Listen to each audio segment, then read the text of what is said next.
I'm Wade Dooley, and this is my audition for Man 2 in A Gentleman's Guide to Love and Murder, in which I will play a multitude of roles, including a newsboy, a young woman, an old woman, a pub owner, a physician, an actor,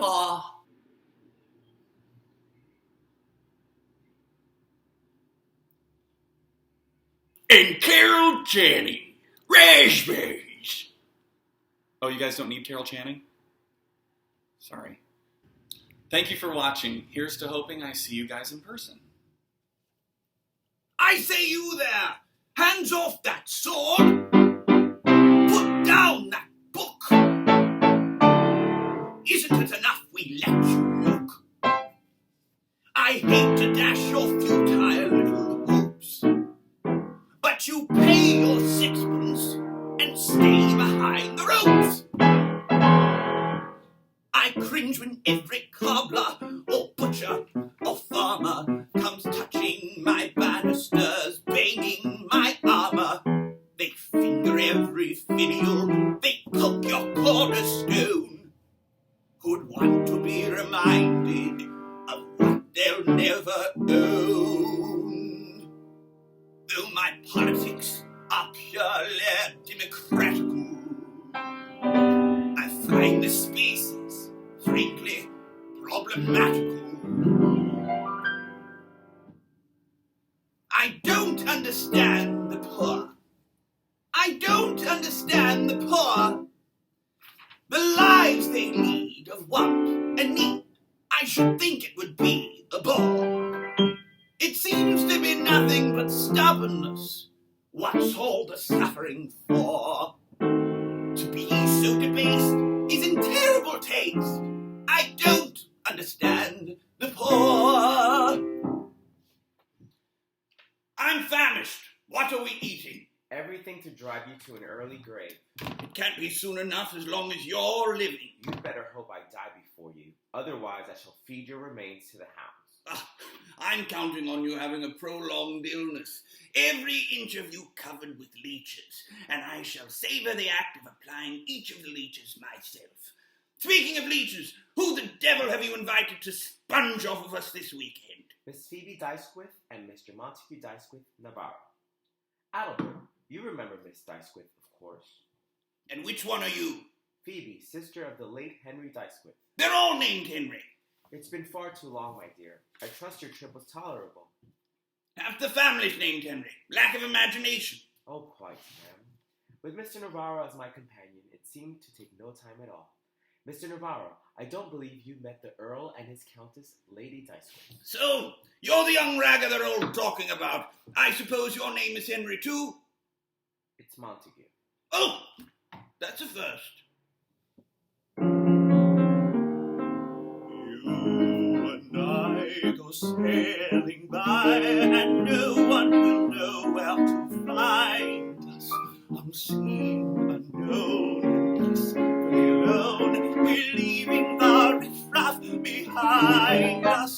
All afternoon in our sweet cocoon, our cares for the moment at bay. Side by side, no so far we'll glide, with the world goodbye, till we fly away. Just fancy, Asquith. 3 whole days at the lake together. It will be perfect, won't it? Chiselmere's extraordinary out of season and quite private. The hotel registrar has an unrivaled list of false names. I trust you don't mind our being discreet. I've never known a man to take such care with my reputation. Pardon me, miss, but don't I know you from somewhere? Certainly not. What are you insinuating, you insignificant upstart? I meant no offense, I assure you. Were you raised in a shanty town by some Chi-Chi Punkawalla? Oh, Asquith, look. There are people skating on the lake. Doesn't it look fun? What a shame we didn't bring our skates. We can rent them, right on the dock. It's getting a bit late, don't you think? Nearly time for beddy bye. Oh, Assie, please, please, please, let's... Oh, all right, Crumpet. I say, may I warm my hands in your muff?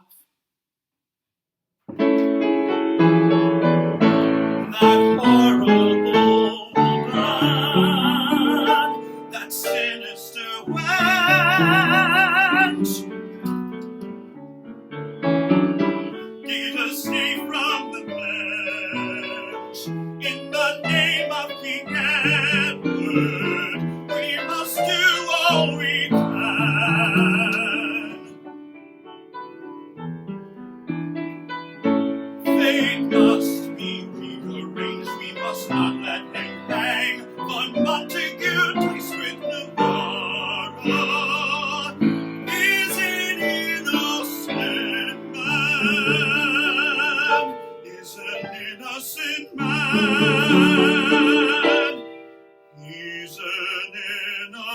innocent.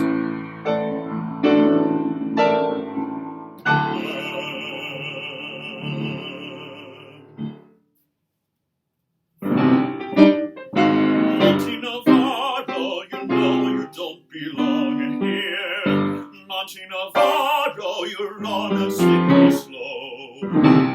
Your presence is indubitably wrong in here. May we suggest, we think you'd best abandon hope. Abandon hope.